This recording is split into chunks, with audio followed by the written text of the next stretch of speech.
como he dicho antes, comentar un poco acerca del evento más esperado por la Iglesia de Cristo. ¿Cuál es ese evento? El rapto de la iglesia.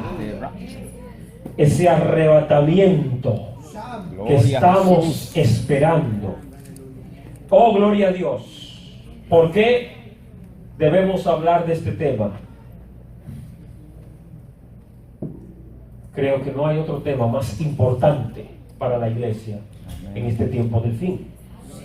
¿Acaso habrá otro tema que deba de estar en nuestra boca, que deba de constantemente estar enseñándose? Hay muchos temas en la palabra, hay mucho de qué hablar, hay muchas necesidades en el pueblo de Dios, pero todas estas cosas de las cuales hay que hablar y que hay que cubrir no pueden tomar el lugar de este mensaje principal, y es que hay que estar preparados para volar al cielo. Amén. Hay que estar preparados para el momento en que suene la trompeta.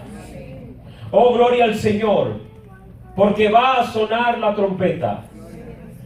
Va a sonar la trompeta. Y la pregunta es, ¿estoy yo?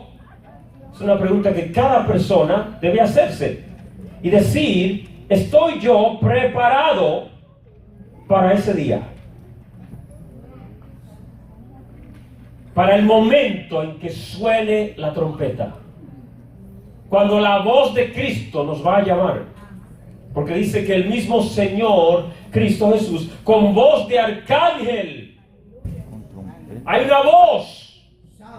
Hay una voz, un llamado. Esa misma voz que le dijo a Juan en la isla de Patmos, sube acá. Gloria a Jesús. Y él en un instante, inmediatamente estuvo arriba en los cielos. ¿Cuánto alaban a Dios? Va a venir esa voz que va a llamar a la iglesia en todo el mundo, a nivel mundial. Serán levantados millones de creyentes, de personas, de aquellos que van a resucitar y de los que hayamos quedado vivos, que vamos a ser transformados subiendo hacia las nubes. Pero hay que estar preparados, hay que estar velando. Por eso el Señor nos advirtió una y otra vez, velad y orad. Yo entiendo que lo que está ocurriendo en este tiempo es que el enemigo quiere entretener al creyente en muchas cosas para que no vele y se entretenga y se envuelva en cualquier otra cosa. No quiere decir que entretenimiento, claro, la palabra entretenimiento conlleva el significado de que la persona está quizá recreándose, viendo deportes o películas o lo que sea. No, yo me estoy refiriendo a algo más allá. Eso está incluido. No podemos permitir que... Ese es el punto que quería tratar. Aleluya. Que nos quieren volver en afanes, en problemas, en lucha y dificultades. Y cometemos un error cuando nos enfocamos en los problemas y quitamos la mirada de Cristo. Los problemas siempre van a estar. Amén. La lucha siempre va a estar. Nuestra actitud en la lucha es lo que marca la diferencia. ¿Cómo voy a actuar? ¿Qué yo voy a hacer? ¿Voy a darle el primer lugar a Cristo o le voy a dar el primer lugar al yo, a la carne, a lo que dice mi mente, a lo que el enemigo quiere que yo ponga en un pedestal, que lo ponga en alto? ¿Qué voy a hacer? ¿Cuál va a ser mi actitud? El Señor declara en su palabra, mas el justo por su fe vivirá. Es decir, que el creyente que quiera mantenerse firme y no dejarse envolver de ningún afán, ni temor, ni problema, debe de creer las promesas de la palabra, caminar y andar por fe y seguir hacia adelante en victoria, en el nombre de Jesús. En esta noche, gloria al Señor, recordemos pues esa palabra, gloria al Señor, que un día no muy lejano el Señor va a levantar a su pueblo y nosotros debemos de estar preparados para volar, porque no queremos ser de los que se van a quedar aquí en ese día tan terrible. Gloria al Señor, porque el mismo Señor con voz ¿de qué? De mando, con voz de arcángel y con trompeta de Dios descenderá del cielo, y los muertos en Cristo resucitarán primero. Luego nosotros, los que vivimos, los que hayamos quedados, seremos arrebatados juntamente con ellos en las nubes para recibir al Señor en el aire. Alabado Dios. Y así estaremos siempre con el Señor. Por tanto, consolaos los unos a los otros con estas palabras. Es decir, que esta palabra la decimos para consuelo de cada uno de nosotros. Amén. Ahora bien, este estudio de Judas tiene mucho que ver con el velar, porque lo que él advierte, dirigido por el Espíritu de Dios a la iglesia, que debemos como iglesia velar, que no nos dejemos engañar de hombres que entran infiltrados para engañar al pueblo y arrastrarlo a una apostasía. Y ese es uno de los males del tiempo del fin: la apostasía, el engaño. Y solamente el creyente que está velando con discernimiento espiritual va a ser librado de caer en una trampa, en una mentira. Por eso estamos estudiando esta escritura, ya que Cristo nos advirtió en Mateo capítulo 24: mirad que nadie os engañe. ¿Por qué? Muchos falsos cristos se van a levantar en el tiempo del fin, como ya hemos visto en varios lugares. Cierre sus ojos una vez más. Señor mío y Dios mío, dependo de ti para traer esta palabra de vida. No tenemos nada que dar. Necesitamos de ti, Señor. Pedimos, Señor, misericordia, misericordia. Que en tu misericordia tú trates con tu pueblo, que seamos enseñados. Señor, que tú nos des revelación de tu palabra. Que tú nos ilumines, Señor, el entendimiento para poder entender y recibir lo que tienes para nosotros hoy. Gracias te damos en el nombre de Jesús. Amén. Amén. ¿Quién recuerda de qué hablamos la semana pasada? ¿Cuáles ángeles? Específicamente esos, porque hay dos bandos, lo de la otra banda, ¿verdad? Los ángeles caídos, muy bien. ¿Y quién recordará algún punto clave, un punto específico de ese estudio, algo que quizás haya quedado fresco en su mente? Bueno, hablamos de que los ángeles no tienen sexo. Ese es un punto muy importante, porque en el estudio se hablaba como comparativamente con Sodoma y Gomorra. Pero los ángeles, lo del lado de nosotros, en ellos no hay cabida para eso. O sea, porque son espíritus, es algo angelical, en todo el sentido de la palabra. Amén, ese es un punto importante. Dígame. Los hijos de Dios, y ese debate de quiénes son los hijos de Dios es muy importante, amén. Entonces, quiero ver si alguien más, otra persona que quiera hablar, ¿sí? Amén. Ese es uno de los puntos más claves que hay, porque a mí me impacta mucho al hacer este estudio el imaginarme, solamente tratar de imaginar que estos ángeles, que no sabemos cuántos son, recuerda que según Apocalipsis capítulo 12, el dragón arrastró la tercera parte de las estrellas del cielo. la tercera parte de qué número. Solamente Dios sabe. Sí, uno no sabe. Uno no sabe cuál es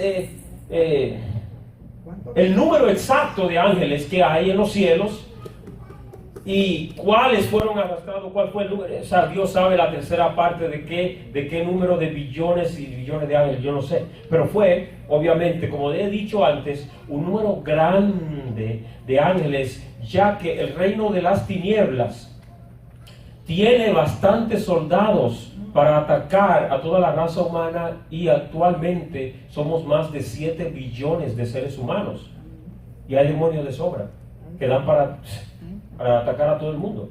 Es decir, hay muchos, es un ejército grande.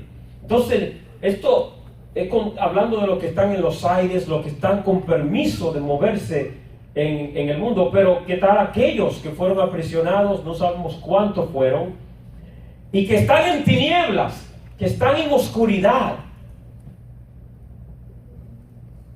Eso es algo terrible, pero están ahí en espera. Gloria al Señor. Vamos a entrar en nuestro estudio esta noche. Capítulo 1 de Judas. Vamos a leer del versículo 8 al versículo 10. Judas 1, del 8 al 10, dice así la palabra.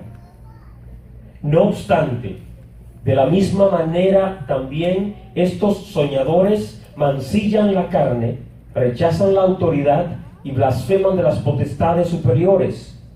Pero cuando el arcángel Miguel contendía con el diablo, disputando con él por el cuerpo de Moisés, no se atrevió a proferir juicio de maldición contra él, sino que dijo: el Señor te reprenda. Pero estos blasfeman de cuantas cosas no conocen, y en las que por naturaleza conocen, se corrompen como animales irracionales. Gloria, Señor. ¿Qué dijimos la semana pasada en el versículo anterior? ¿Qué dice el versículo 7? Léalo.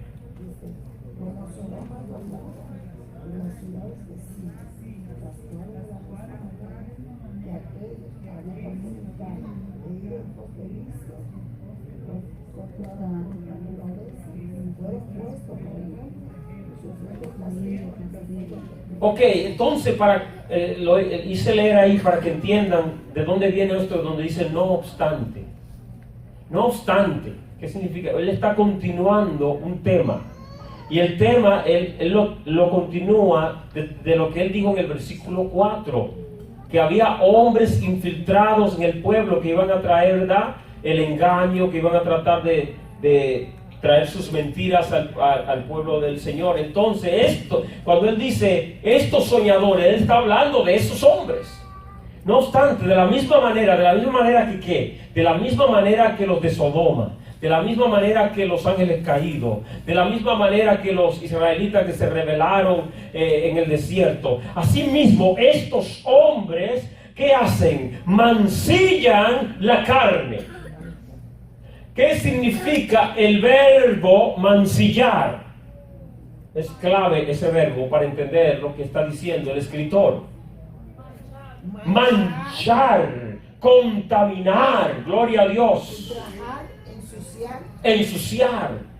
Oh, entonces él dice que una de las señales de estos hombres mentirosos, falsos profetas, falsos maestros, falsos líderes, que ellos mancillan la carne.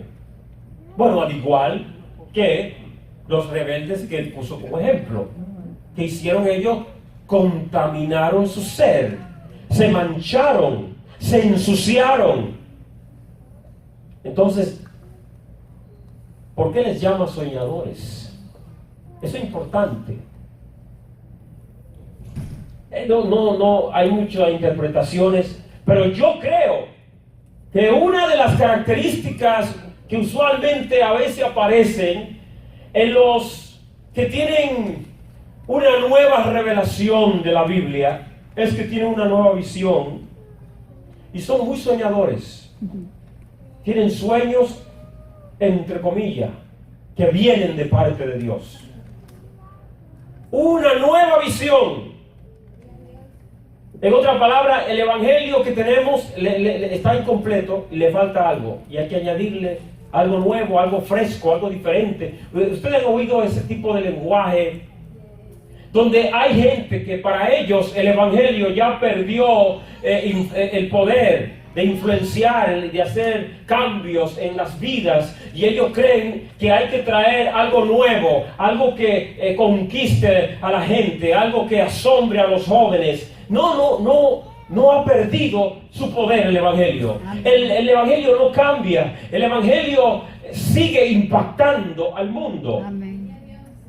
Pero estos soñadores dicen, no, yo tengo una visión, un sueño que Dios me ha dado, un sueño para guiar al pueblo a un crecimiento de números, no espiritual. Amén.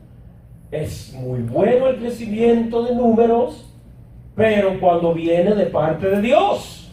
Cuando las almas corren, porque están convencidas de pecados por el poder del Espíritu Santo.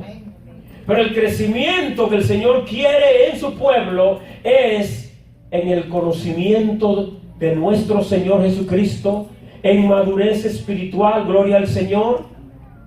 ¿Para qué? Para precisamente mantenernos fieles, para no caer. Entonces ellos, como soñadores, mancillan la carne. Yo les pregunto, bueno, antes de nada, antes de hacer la pregunta, ustedes saben que en el Nuevo Testamento, cuando se habla de la carne, ¿de qué estamos hablando? Usualmente, ¿qué dice, qué quiere decir la palabra cuando se habla de la carne? En el Nuevo Testamento es usualmente una forma de referirse a las concupiscencias. En nuestro español moderno, ¿qué es eso de concupiscencia? Eso no se usa en nuestro hablar diario. La concupiscencia, los deseos malignos, los deseos pecaminosos, los deseos que no le agradan a Dios, eso es la carne. La carne es el deseo de pecado que se manifiesta en el cuerpo. Pero en esta escritura, la connotación no puede ser esa. ¿Por qué? Porque ya la carne es deseo maligno. Ya está sucia. Cuando hablamos de la carne como concupiscencia, aquí se está refiriendo literalmente al cuerpo. La carne, el cuerpo humano nuestro, también debe de mantenerse puro. Aunque en él se manifiesten deseos malignos, el cuerpo del creyente es que templo del Espíritu Santo. Amén, gloria. Gloria al Señor. Entonces, como templo de Dios, yo debo de mantener mi casa en pureza. Ahora viene la pregunta, ¿cómo se mancilla, se mancha, se ensucia la carne, el cuerpo? ¿Qué viene y ensucia? Con el pecado. ¿Quién más? Pensamientos malignos, dice la hermana. ¿Quién más? Con la fornicación. La fornicación es un punto clave. Todo lo que han dicho está bien, porque el pecado contamina todo nuestro ser. Pero me gusta usar este como ejemplo por la escritura, que nos enseña 1 Corintios, capítulo 6, versículo 18. ¿Quién puede leer allá? Y otra persona va a leer cuando yo le diga 2 Corintios 7, 1. 6, 18.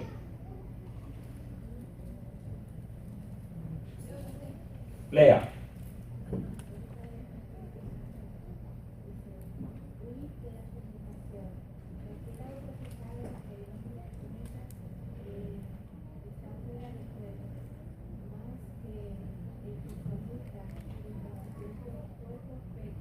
Ahí está claro que este pecado específicamente, oye, como dijo claro, que todo otro pecado está fuera del cuerpo, pero ese específicamente es contra sí mismo. que la persona la comete. Es contra el cuerpo, es como si fuera una flecha que rebota y vuelve y golpea a la persona. Entonces, esto mancha, ensucia, contamina el cuerpo. Gloria a Dios. Es decir, que estos soñadores estaban en promiscuidad. No solamente afectaba este mal que estaban haciendo, no solamente afectaba su corazón, su espíritu. Ellos, al estar sin temor de Dios, obviamente, estaban satisfaciendo sus apetitos carnales porque no tienen temor de Dios. Es una de las señales de los falsos profetas y maestros, los que se infiltran como supuestos líderes que tienen una visión diferente. Muchas veces son influenciados para engañar al pueblo y a la misma vez para vivir seducidos por los deseos de su carne. Sí. Y como usted dijo que esas personas son influenciadas por espíritus de demonios, Sí.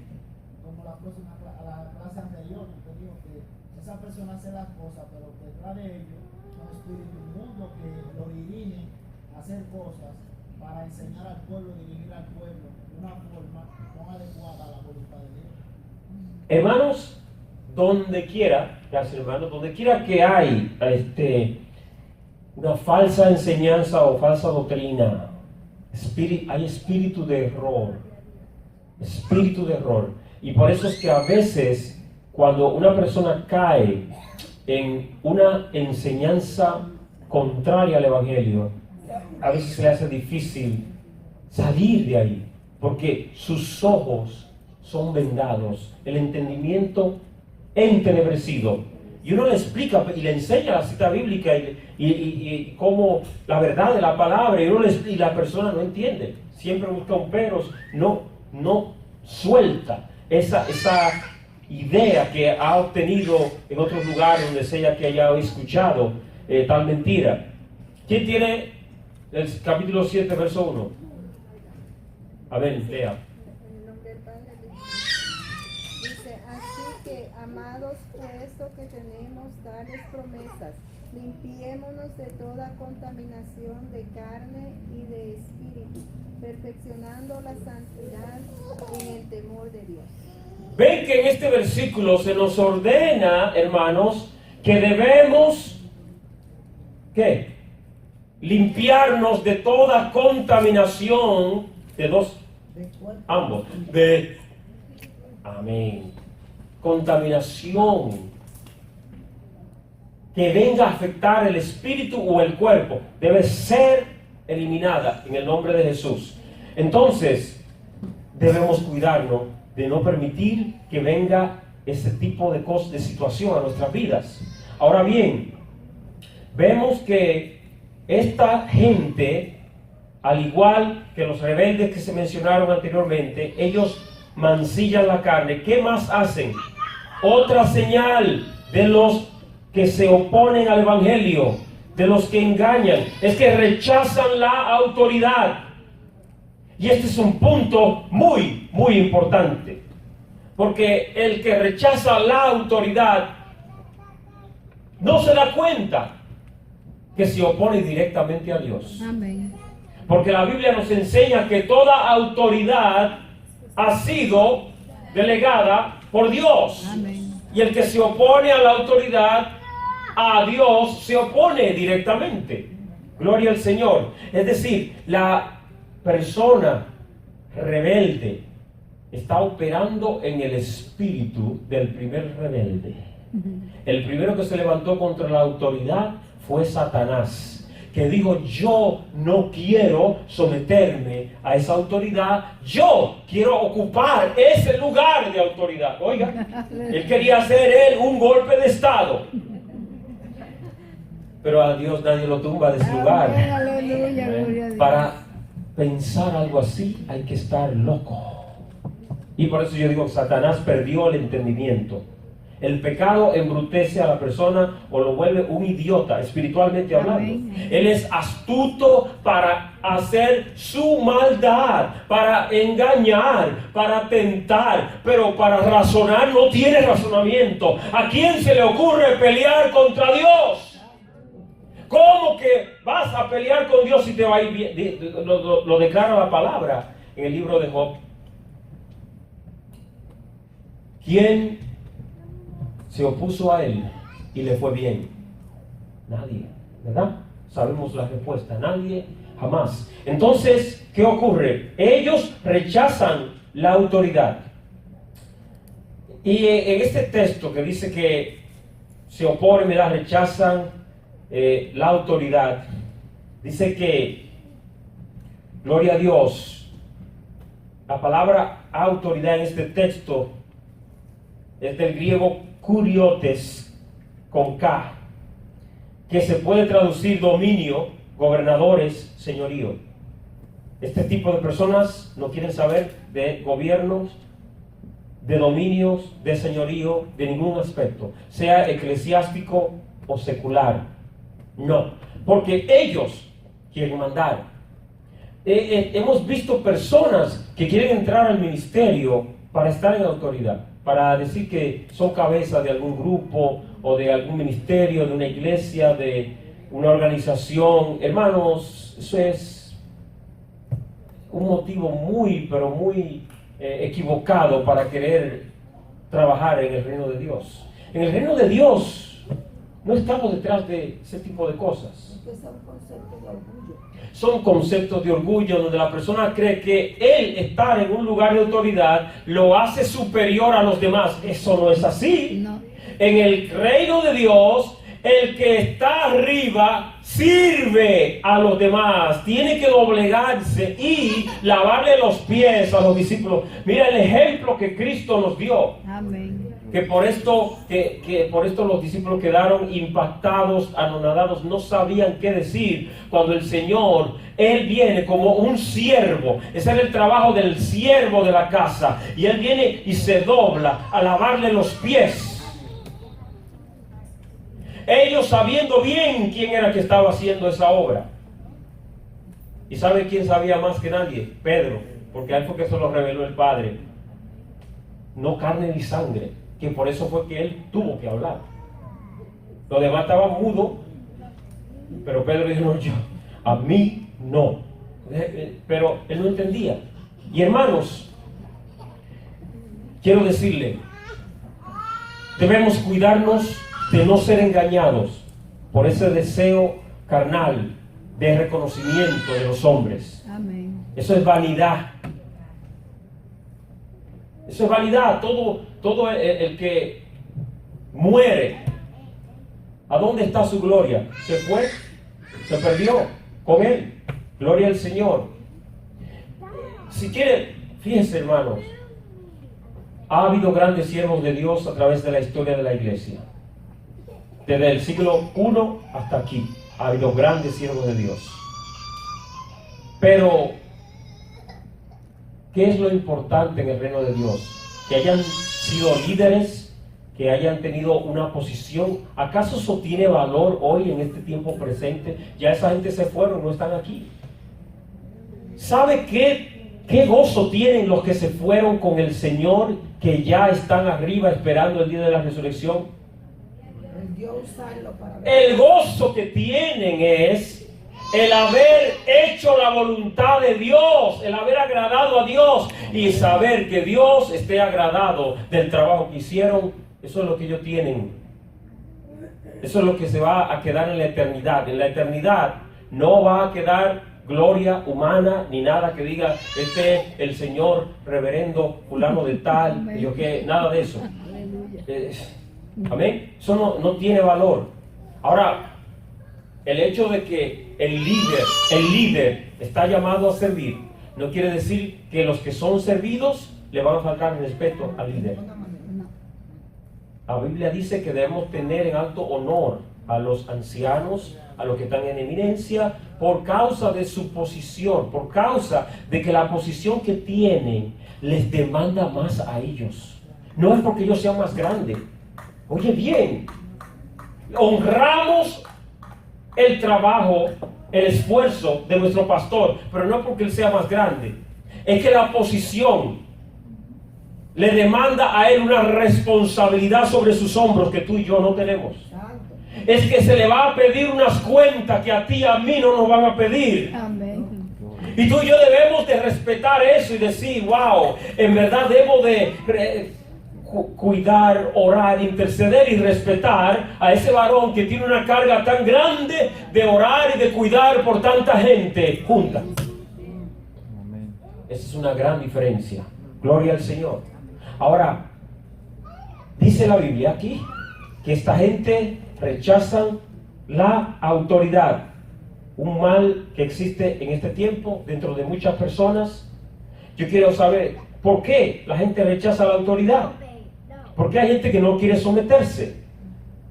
Y cuando hablo de autoridad no me refiero nada más a pastor o someterse a un líder de un grupo. Usted, como dice Watchman Nee en uno de sus libros, decía, cuando uno llega a un lugar como siervo de Dios, sometido, obediente, debe de indagar, ver, preocuparse por saber quién es la autoridad para someterse y estar en orden. Entonces, si el viernes yo bajo para participar de ese evento, de una despedida, ¿quiénes son los que están en autoridad? Los organizadores. Amén. Los que sirven, esos son los que están en autoridad. Y si a mí me dicen, siéntate en esta mesa y no en aquella, porque está reservada, ¿qué yo debo de hacer? Sentarme en esa mesa donde me dicen, y yo no puedo salir con una rebeldía y decir, y tú no sabes que yo tengo aquí tantos años en la iglesia, ¿quién eres tú para moverme a mí? Yo tengo aquí mucho tiempo. Aleluya, me siento donde yo quiero. Yo no me voy a mover. ¿A mí tú me vas a mover? Pues se te olvidó que yo tengo tal posición y yo soy fulano de tal. Y cambian los números. ¿Es eso de un cristiano? Ese es un rebelde.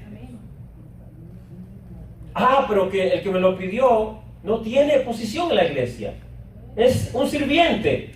En ese momento está en autoridad. Está en autoridad en ese evento que está haciendo y ya hay que someterse.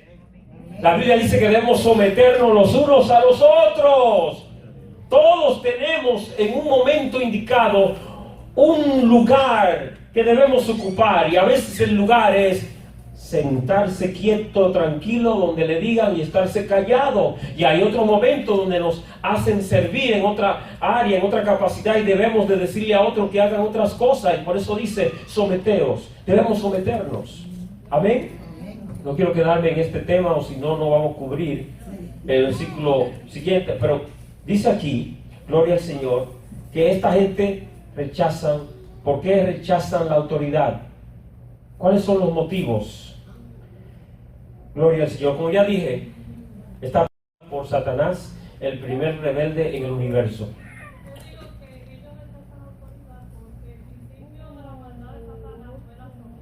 Exacto.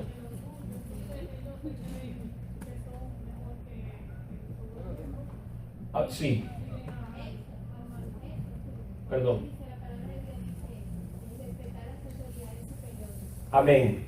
Dice, bueno, antes de nada, para dejar este tema, yo quiero que entiendan que no quiero decir con esto que toda oposición a un gobierno o liderazgo esté en contra de la voluntad de Dios, porque hay momentos donde Dios mismo va a remover una autoridad que está violando sus principios, y entonces cuando las cosas se hacen en el orden de Dios es diferente.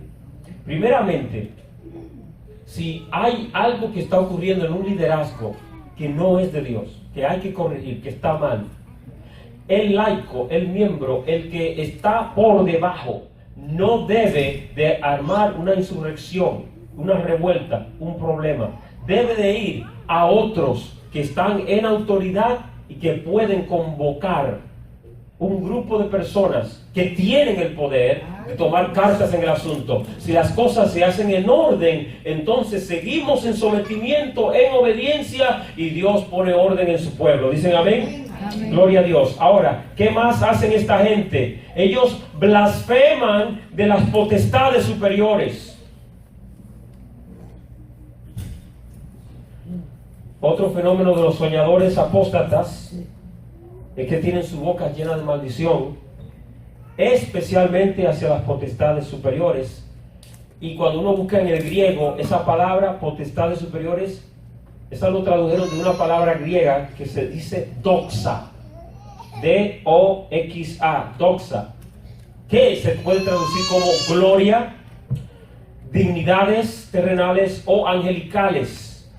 Es decir, que cuando habla de potestades superiores, puede estar refiriéndose a que esta gente maldicen a hombres que están en eminencia o a potestades angelicales.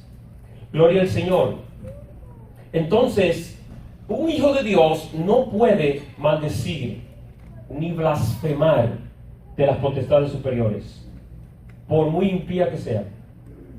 Debemos de cuidarnos de cómo hablamos de los líderes humanos o en el ámbito espiritual también. Oiga bien, tenemos una guerra con espíritus malignos, pero eso no nos da licencia de maldecir, de hablar palabras obscenas, de hablar palabras sucias. Oiga bien, sucias. No podemos insultar al diablo con palabras obscenas. Eso no te da poder, te quita autoridad. Porque el enemigo ahora tiene una base legal para decir, tengo derecho de hacerle daño y hacer estrago en su vida, porque ha roto el principio del orden de la palabra, de que en su boca no debe haber maldición. El enemigo es muy legalista, él sabe bien la Biblia para usarla cuando le conviene, para acusarnos a nosotros. Sí. En la Biblia lo dice en un texto que no debemos hablar con palabras descompuestas ni obscenas. Exactamente. Y las palabras descompuestas son esas. Exactamente. Malas palabras, maldición. Las malas palabras, hermano, eso no es de un cristiano. Es algo que si has venido a Cristo y salen esas cosas, hay que entregarlo a la cruz. Señor, te entrego mi lengua, mi boca, crucifica. Gloria al Señor. Corrompen, exactamente. Claro que sí. Claro que sí. Entonces, hermanos, ¿cómo nos dirigimos al diablo? Nosotros no tenemos que dirigirnos a él para nada, porque realmente hablamos con Dios. Pero me refiero a que si estamos en guerra espiritual, yo creo que en la guerra espiritual lo más importante es ser dirigido por el Espíritu Santo. Un error que muchos creyentes cometen es entrar en guerra voluntariamente sin haberlo nadie llamado a la trinchera. Ok, me voy a perder una hora de guerra espiritual, a reprender todos los demonios que están en los aires. ¿Acaso te digo, Dios quisiera eso? Quizá la voluntad de Dios que tú cantes una hora de alabanza, que tú adores al Señor, no que te metas a pelear con el diablo. ¿Por qué? Porque cuando las cosas son dirigidas por el Espíritu de Dios, hay victoria, hay bendición. Tienes que preguntar a Dios y decir, Señor, ¿qué quieres que haga? Señor, si voy a interceder, ¿por quién voy a interceder? ¿Cómo voy a clamar? ¿Qué voy a pedir? Y a veces cometemos ese error que yo me imagino que debo de reprender antes de pedir o decir tal cosa, y a veces actuamos por imaginación, porque yo pienso, yo creo, y los que son ya engañados como estos hombres se van más allá. No solamente se ponen a hacer guerra con espíritus malignos, empiezan a insultarlos y a declarar palabras de maldición contra esas potestades, y en vez de ser bendecidos, en vez de salir bien, van a provocar una ola de problemas terribles contra su vida. ¿Por qué? Porque los demonios no se van a quedar tranquilos. Van a decir, oh mira, me está insultando y no se da cuenta que yo tengo ahora puerta abierta para meterlo en la esquina del cuadrilátero y acabar con él. Y entonces la persona no vive en paz. Entonces, hermanos, cuidado Que no, digamos, claro, esto está hablando aquí de personas, gracias a Dios aquí no hay nadie en esa condición. Estamos hablando aquí de personas que cayeron en el engaño, en la apostasía, y que luego, sin temor, dice aquí que ellos vienen y dicen palabras de maldición contra las potestades superiores. En otras palabras, el creyente, el Hijo de Dios, debe de aún respetar las potestades espirituales contrarias a nosotros. Respetar no quiere decir con esto que tú lo veneras, que tú consideras que tienen que merecen honra. Eso es muy diferente. Es que como están en otro nivel de autoridad en su reino, tú y yo no podemos ser presumidos y pensar que somos más fuertes que ellos. Y que podemos levantarnos como prepotencia, hacerle batalla a ellos, porque sin Dios nosotros somos un bocado de pan para el enemigo. Amén. El hecho de que podamos enfrentarlo es que Dios está en nosotros y con nosotros. En otras palabras, no tenemos esa autoridad, no tenemos ese permiso de Dios de hacer lo que esta gente aquí estaban haciendo, blasfemando, maldiciendo, insultando. No. Versículo 9. Pero cuando el arcángel Miguel contendía con el diablo, disputando con él por el cuerpo de Moisés, no se atrevió a proferir juicio de maldición contra él, sino que dijo que el Señor te reprenda. Oh, gloria a Dios. Aquí hay tanto que decir. En primer lugar,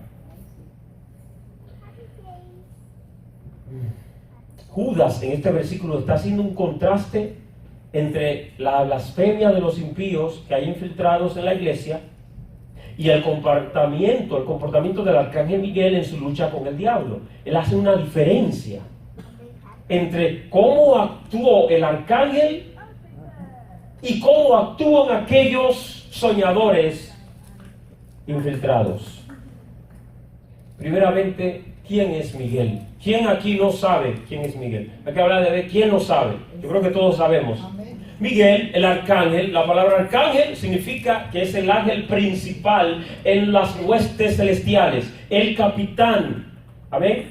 Ahora bien, debo de decir esto porque hay gente que ha oído cosas y quizás alguien aquí ha escuchado esto y no está seguro, y por esta razón lo voy a decir.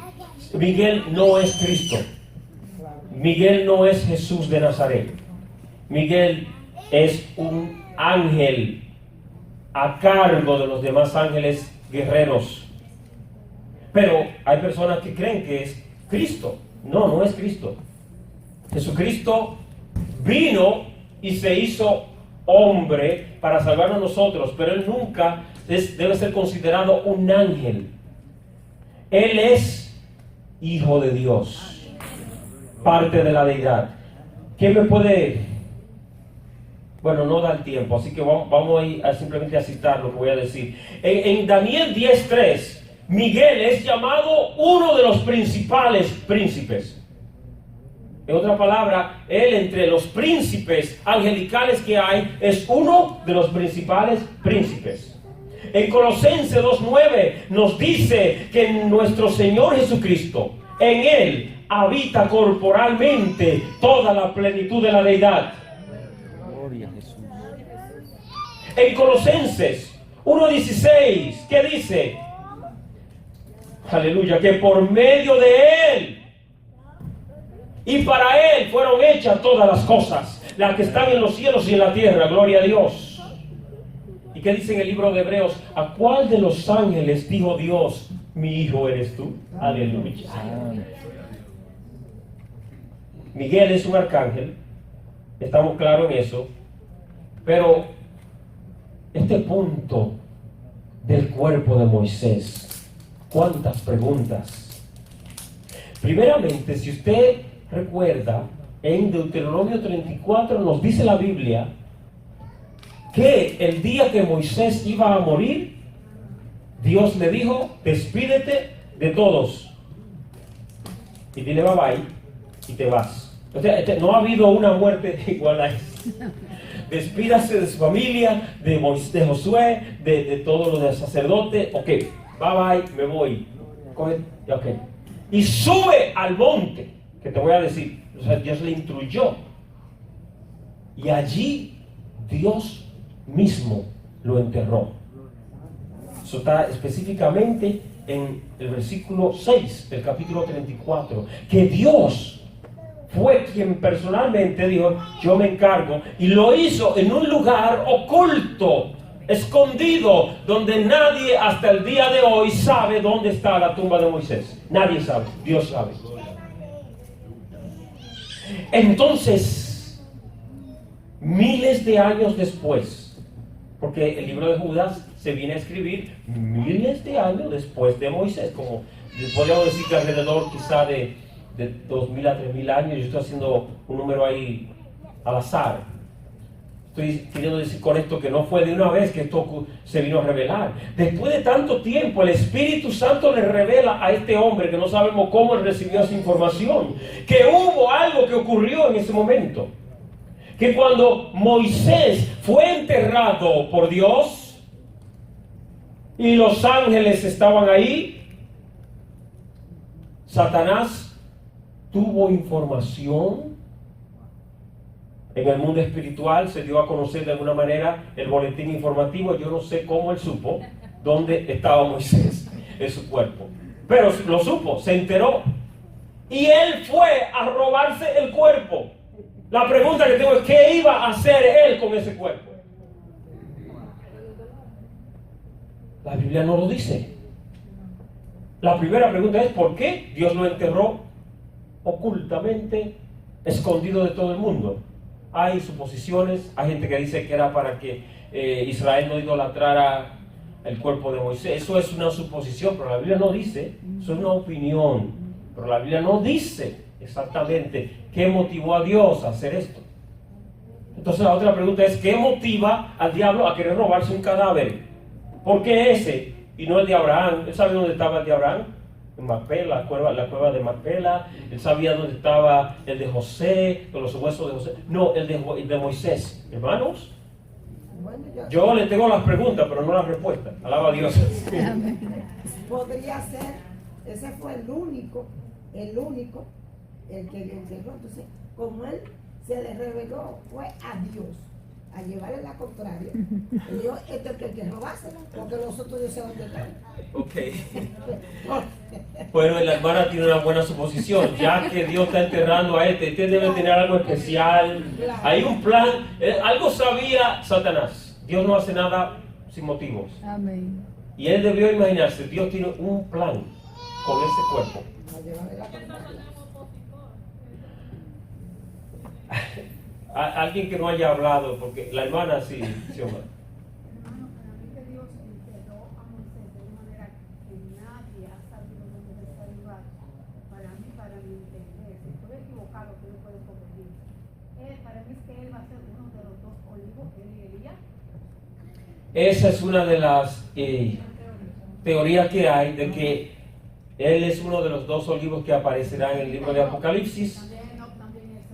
Ahora vamos a hablar de un poquito de eso. Es un tema que es para otro día, pero la razón por la cual se mencionan a Elías y Moisés y no a Elías y Enoc, aunque Enoc pues, Dios se lo llevó vivo, pero se menciona a Moisés porque viene y aparece en la transfiguración con Elías.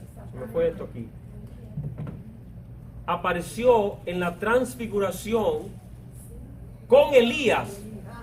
Alguien que busque Mateo 17. Gloria al Señor. ¿Alguien más que desea hablar? Dígame, varón. O sea, hay muchas opiniones sobre ese tema. Y muchos estudiosos dicen que Satanás intentó tomar el cuerpo de Moisés, porque Moisés en aquel entonces era un líder que representaba a Dios en la tierra. Y muchas personas dicen que Satanás intentó introducirse en el cuerpo de Moisés para dirigir el pueblo de una manera incorrecta. No había oído esa opinión, está muy interesante. Lo hallo un poco difícil el asunto porque todavía no hay un precedente anterior de que él diablo tenga esa capacidad de tomar un cadáver y animarlo y moverlo como un títere. No hemos visto algo similar anteriormente, pero amén, está interesante ese punto de vista. Sí, lea por favor. Búsquenme la parte donde Cristo se transfigura, que no recuerdo cuál es el versículo, porque quiero ver cómo del 5 que adelante, amén. ¿Qué dice? De aquí le aparecieron Moisés y Elías hablando con él. Entonces Pedro dijo a Jesús, Señor, Ok, párenlo hasta ahí. Yo nada más quería que ustedes oyeran ese punto. Que no fue que Moisés y Elías se aparecieron y ya. No, estaban hablando con Cristo. Había una conversación. Y si leemos la versión de Lucas, dice Lucas, el Espíritu les revela que de qué hablaron. Hablaron de la misión de Cristo, de su muerte en Jerusalén. ¿Cuánto alaban al Señor? Amén. Vinieron a hablar de ese tema. Ahora yo quiero decirle algo. Yo no creo que Moisés estaba ahí como un fantasma. Porque cuando alguien muere, va a la presencia de Dios si muere siendo cristiano. Su espíritu se va al lugar de descanso, al paraíso. Es decir que creo que Dios tenía un plan con el cuerpo de Moisés y era resucitar ese cuerpo. Y como él y Elías aparecen en ese momento, es posible que ellos son los dos olivos. Especialmente que después de la transfiguración le preguntaron a Jesús el caso de si Elías va a volver, y Jesús le dice sí, aunque de hecho Elías ya vino. Él le está diciendo así en sentido figurado, vino en Juan, en su ministerio. No quiere decir que se encarnó en Juan, sino que Juan representó a Elías. Pero sí él le dijo, sí, Elías va a volver y restaurará todas las cosas. Es decir que eso indica que hay una posibilidad de que él y Moisés son esos dos olivos, los dos profetas que van a ministrar y predicar a Israel en los años de la gran tribulación. Eso es lo que habla Apocalipsis. Entonces, ¿qué ocurre? Que dice la palabra, gloria al Señor, que Miguel tuvo que venir a contender con el diablo. Se armó una batalla, porque ya Dios sabía lo que venía, claro. Y Dios manda al ángel principal para lidiar con el querubín caído. Y cuando vino, oye, si yo hubiera sido Miguel, yo le di una insultada. Así soy yo. Sí, porque digo, pero ¿cómo te atreves tú, poca vergüenza? Entonces, ¿quién sabe? Muchas cosas le dice uno, humanamente hablando. Pero los ángeles son diferentes a nosotros. Los ángeles tienen otra naturaleza. Tienen un dominio propio que tú y yo no tenemos. Ella dice que Miguel es el arcángel de mayor importancia. Claro, así es. Y aún así, aunque Miguel tenía autoridad, aunque Miguel tenía el poder, aunque, oye bien, no vino con prepotencia, no vino a decirle con quién que tú te vas a poner. Tú no sabes que a mí me hicieron a cargo, que yo estoy por encima de ti, porque conmigo está el poder de Dios. No vino así, no vino con orgullo, no vino con altivez, vino y, oye bien, dependió, se aferró a la autoridad del Padre. Él hizo aquí, para mí, una oración angelical. Porque él dice que el Señor te reprenda. En otras palabras, él pide que sea el Padre, que el Señor te reprenda. ¡Wow! A mí eso me toca. Es como la humildad, ¿no? La humildad de él. Que no traspasó su nivel de autoridad. Pero los hombres somos muy atrevidos y traspasamos el lindero de autoridad. Amén. Por esto es que el hombre es un fenómeno o vamos a decir, una creación de Dios. Sí somos, pero hermanos, somos terribles. Porque la Biblia dice que los demonios creen y tiemblan, pero los hombres maldicen y blasfeman a Dios sin temor. Oye bien, los hombres, ¿cómo se levantan contra Dios? Y entonces en el pueblo de Dios nosotros no podemos hacerle guerra espiritual al diablo levantándonos con prepotencia a blasfemar los demonios, a blasfemar los principados y potestades. Porque si el arcángel Miguel supo mantener su nivel de autoridad y depender de Dios para la batalla, tú y yo con más razón debemos de venir y de actuar bajo los parámetros. Dios estableció un parámetro para nosotros. He aquí os doy potestad de hollar serpientes y escorpiones y sobre toda fuerza del enemigo y nada nos dañará, ¿verdad? Eso es todo. No nos dieron licencia para insultar, para blasfemar, ni traspasarnos, ni hacer cosas fuera de orden. Los discípulos, la iglesia primitiva, los apóstoles, cuando enfrentaban, cuando había guerra espiritual, cuando Pablo hacía algo, era todo dirigido por el Espíritu. No actuaban prepotentemente, confiados en su fuerza, sino que venían y se sometían a la voluntad de Dios. Y entonces, él hace el contraste. Miguel, teniendo autoridad de arcángel, ¿qué dice? No insultó a Satanás, sino que confió en el poder de Dios. No se atrevió. Él no dice que no se atrevió. Ese es el problema de nosotros. Somos atrevidos. Atrevimiento. No se atrevió a proferir palabra de maldición contra él, sino que le dijo: el Señor te reprenda. Gloria a Dios.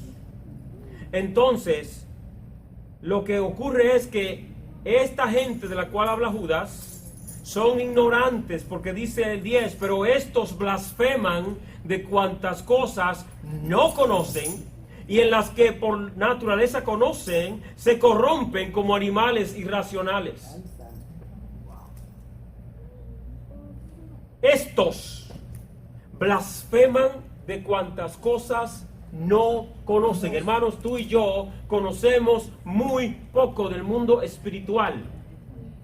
No conocemos las leyes, todas las leyes que operan en el mundo espiritual, cómo trabaja Dios y sus ángeles, cómo operan. Pero también ignoramos cómo se mueven los espíritus malignos, cómo actúan. A veces tomamos posición, no la autoridad, sino el atrevimiento. Y debemos de tener cuidado de orar. Vamos a orar bíblicamente. Si uno va a reprender un demonio, debe de reprenderlo y echarlo fuera. Pero no he visto que haya bíblicamente una evidencia que diga que tú y yo tenemos autoridad de mandarnos al infierno. Cuando Jesús trató con el gadareno, los demonios tenían miedo de él porque estaban viendo al Hijo de Dios. Y decían: tú has venido antes de tiempo, no nos toca ir para allá todavía, por favor, envíanos a esos cerdos. Y él les dio el permiso.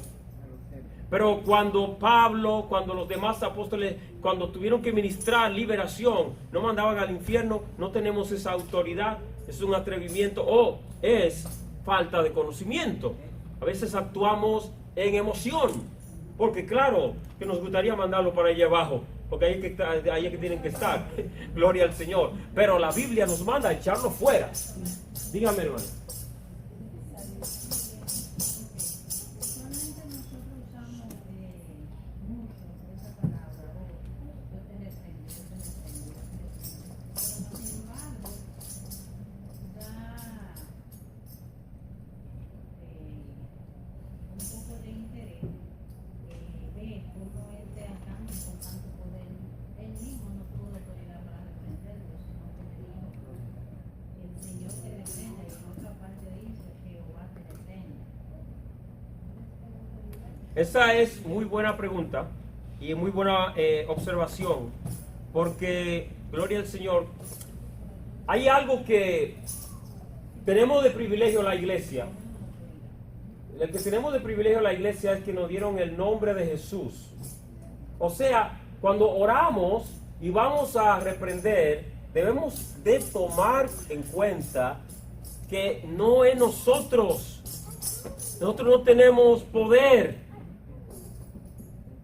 Cuando uno dice: te vas ahora en el nombre de que ahí cambió todo. Claro, de Jesús. El diablo a ti y a mí no nos hace caso para nada, pero cuando uno invoca el nombre de Jesús, ya entiende que la presencia de Jesús va a actuar respaldando eso. Amén. O sea, un ejemplo de cómo hubo una administración directa hacia una persona endemoniada fue cuando Pablo reprendió a la mujer que estaba adivinando y diciendo estos son hijos de Dios. Él actuó en el nombre, o sea, no confiado en sí mismo. Nunca confíe que es usted. Ese es el Señor que, como se mencionó su nombre en fe, en obediencia, entonces Él va a actuar. El poder de Dios va a hacer la obra. Entonces, yo creo que por esto es que hay una vamos a decir, hay una prepotencia en mucha gente que cree que como a nosotros nos dieron el nombre de Jesús, tienen derecho de orar con una autoridad que no le han dado. Amén. Nos han dado autoridad, pero no nos han dado el permiso de tener orgullo, de tener altivez, de pensar que somos nosotros que hacemos la obra, que es que nosotros somos fuertes espirituales. Hay gente que confía en que ayudan y oran y por eso el diablo les va a hacer caso. Tú puedes morirte de hambre orando si no es el nombre de Jesús. No hay nada. Es el Señor que hace la obra. Es por gracia. Es la gracia de Dios. Amén. Gloria al Señor. ¿Alguna pregunta antes de terminar? No queremos que nadie salga con alguna inquietud, porque la inquietud que usted tiene puede edificar a otros. Sí. Yo voy a decir, yo conozco a una persona que se pasa todo el tiempo, es cristiana, tiene muchos años en los caminos de Dios, y se pasa todo el tiempo con en la boca de ella con el nombre de ese pájaro. De Satanás. Sí, con el diablo, esa palabra. Y eso es que yo de eso. O sea que alaba más al diablo que a Dios. Entonces yo digo, pues no te está haciendo efecto, no te está haciendo efecto lo que está haciendo, porque ella se ve ansiosa, se ve así Ahí como está. atribulada. Entonces te están atacando a ti. Ujú. Porque, no, es así que está mal. Porque que tú lo tienes más, siempre lo tienes en la boca. Digo, y es al otro que tiene que tener. Yo digo que no. Yo he descubierto que no hay mejor estrategia de guerra espiritual que vivir una vida llena de alabanza. Porque cuando uno alaba a Dios y llena su vida y su casa de alabanza, Dios habita en la alabanza. Amén. Y cuando uno está rodeado de alabanza, uno está rodeado de la presencia.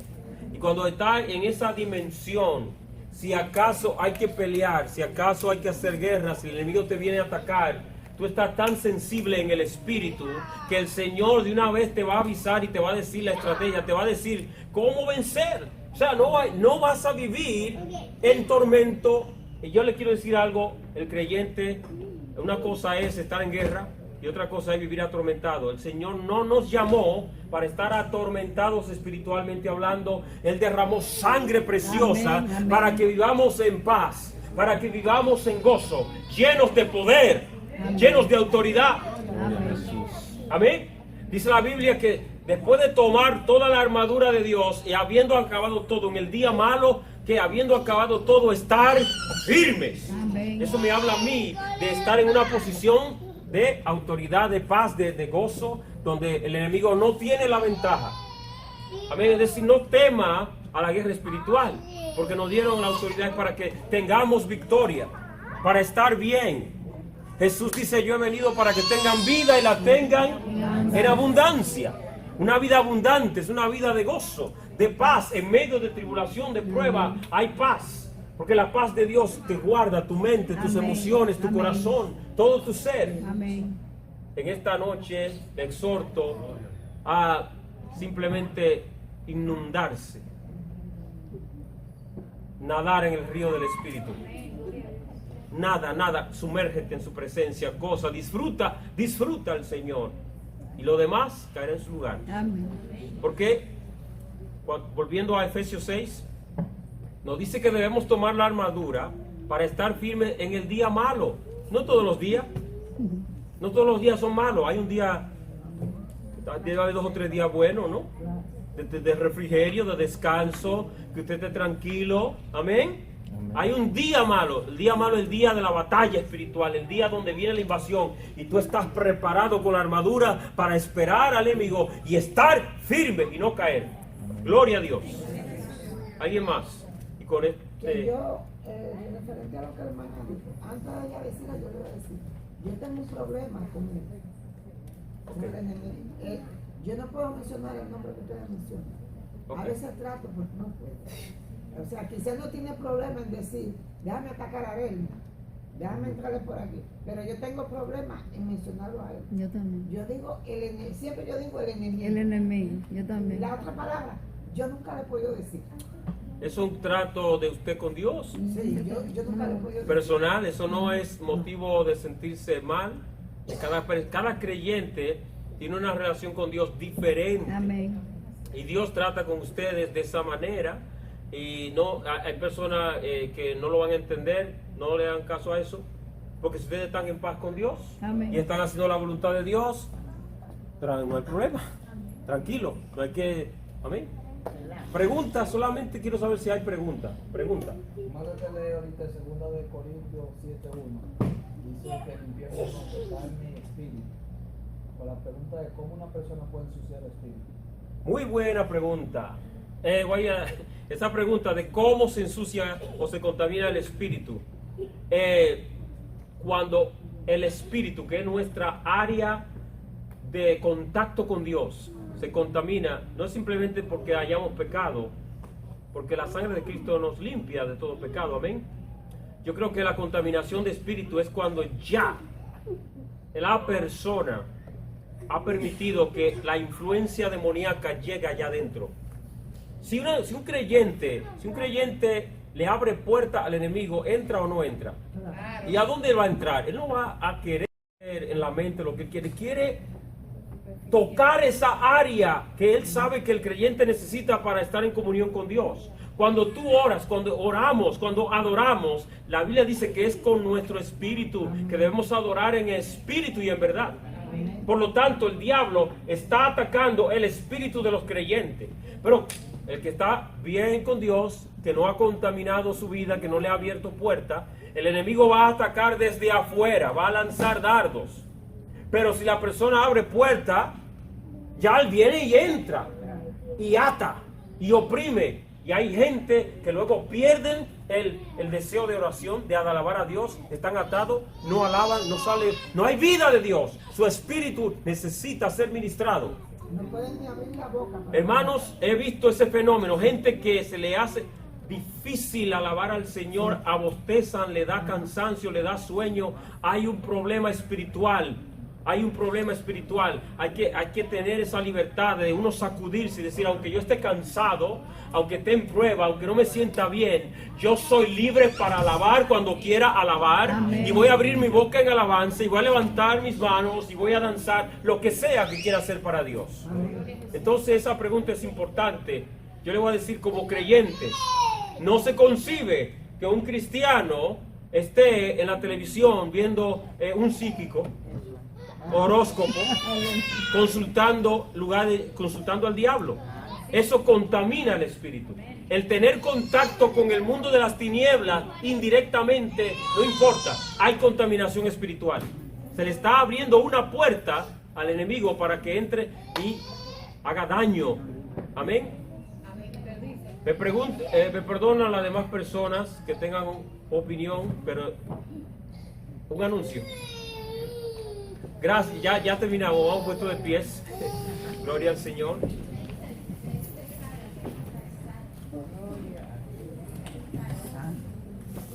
La espada, claro. Oh, gloria a Dios. Vamos entonces a orar y dar gracias a Dios por la palabra y pedimos al Señor que nos ayude a estar lleno de su espíritu, de su presencia, a agradarle en todo. Si andamos en el espíritu, no vamos a caer. Padre, en esta hora te doy gracias por la palabra que tú nos has dado. En este momento, Señor, pedimos que nos ayudes a ser obedientes a oír tu voz, a andar en el Espíritu. Guarda a tu pueblo. Llévanos en victoria, en triunfo, en paz a nuestros hogares, en el nombre poderoso de Jesús. Amén. Dios le bendiga a todos. Amén.